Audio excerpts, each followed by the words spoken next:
Bismillahirrahmanirrahim. نن لیکچر کې به مونږ نتورک ټاپالوجیز ډسکس کوو. نو ټولو نه اول رځو ټاپالوجي څه ته ویل کېږي. ټاپالوجي ویل کېږي لی آوټ ته. لی آوټ مطلب یو نتورک مونږ ته څنګه ښکاري، مطلب چې نتورک کې څومره ډیوایس دي د هغې ارینجمنټ په کوم شکل شوی، نو چې د ښکاري څنګه دي ته مونږ وایو فزیکل ټاپالوجي. ټاپالوجي دوه قسم دی، یو فزیکل ټاپالوجي او بل موږ سره یې لاجیکل ټاپالوجي.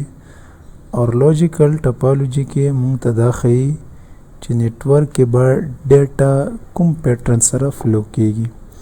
نو موږ سره لاجیکل ټاپالوجي دی او فزیکل ټاپالوجي هغه ټاپالوجي یا هغه لی آوټ چې هغې کې موږ ته دا ښیي چې څومره ډیوایسز دي دا تا په کوم فیشن کې یا په کومې طریقې سره یا په کوم پیټرن باندې کنیکټ کړي دي، نو دې ته موږ وایو سمپل ټاپالوجي. نو ټاپالوجي بیا موږ سره پنځه دي: میش، سټار، بس، رنګ، هایبرید. دا تاسو ټولې ګورئ. نو نن به موږ د دې چې کوم سمپل ټاپالوجي دی بس، نو هغه به ډسکس کوو. نو بس موږ سره یو داسې ټاپالوجي دی چې دې کې یو مین کیبل وي، هغه کیبل سره موږ کمپیوټر کنیکټ کوو. نو موږ سره لی آوټ ښکاري بیا په دې طریقې سره څنګه چې روډ باندې بسونه یا ګاډي رواني، نو دې وجې نه دې ته نوم څه ورکړی دی؟ بس ټاپالوجي.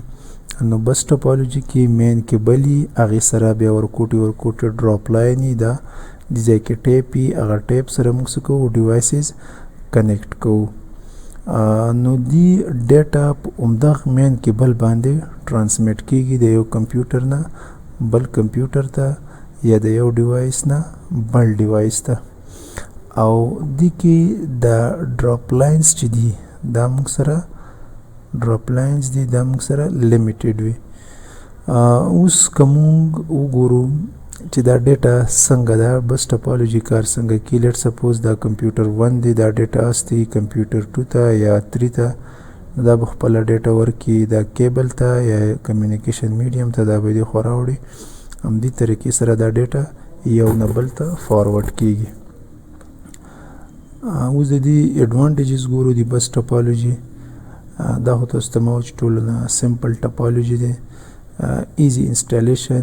Each cable needs to be connected with a backbone cable. هر یو کیبل موږ سره کنیکټ کوو. بیکبون چې کوم کیبل یي مطلب دا بیکبون کیبل دی، د سره هر ډیوایسز یا نوټ کنیکټ کوو. less cable required than mesh and star topology. دی کې موږ سره کیبل ډېرې کمې لګي as compared to star or mesh topology. It is the easiest network topology for connected computer or a peripheral in a linear fashion. نو لاین فیشن یا لینیر فیشن کې دا موږ څه کوو؟ ډیوایسز کنیکټ کوو. نو دا ټولو نه ساده اسانه ټاپالوجي دی. بس سمپل ډیوایسز راوړو، د ټیپ سره یې د ډراپ لینک چې دی سره یې کنیکټ کوو. او ډس ایډوانټیجز څه شی دی؟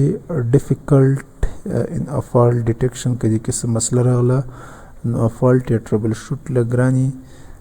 بل terminator are required for both ends in the cable. نو دی end باندې به هم terminatory او په دې end به هم terminatory چې موږ ته پته لګي چې دې ځای باندې دا ډیوایسز یا دا کمیونیکیشن کیبلز چې دا ختم شوی یا سٹارټ شوی دی. additional devices slow down the network. څومره چې په دې باندې ته ډیوایسز کنیکټ کې نو ستا نیټورک به څه کېږي؟ سلو ډاون کېږي به. if the main cable is damaged the network fails or split into two. که چېرته د مین کیبل بریک شو دې ځای کې نو ټول نیټورک به کار پرېږدي، یا که ټول نیټورک کار نه پرېږدي نو دا یې څه به خپلو کې کمیونیکیشن کې، دا به بیا خپلو کې کمیونیکیشن کې یو بل سایډ سره به کمیونیکیشن نشي کولی. اور بس ټاپالوجي از ناٹ ګریټ فار لارج نیټورک. چې کله موږ سره نیټورک غټ وي نو بیا موږ بس ټاپالوجي نه استعمالو. سمپل لوکل ایریا نیټورک کې دا موږ استعمالولی شو. خو دا ایکسټینډ کېږي هم، مطلب دې ځای کې ټرمینیټر دی، هغه ته جوینټر راوړه، بل کیبل ولګوه، دا داسې ایکسټینډ کولی هم شي. خو چې څومره دا ایکسټینډ کې ما هومره به پرفارمنس باندې اثر پرې وځي، پرفارمنس به د نیټورک سلو کیږي.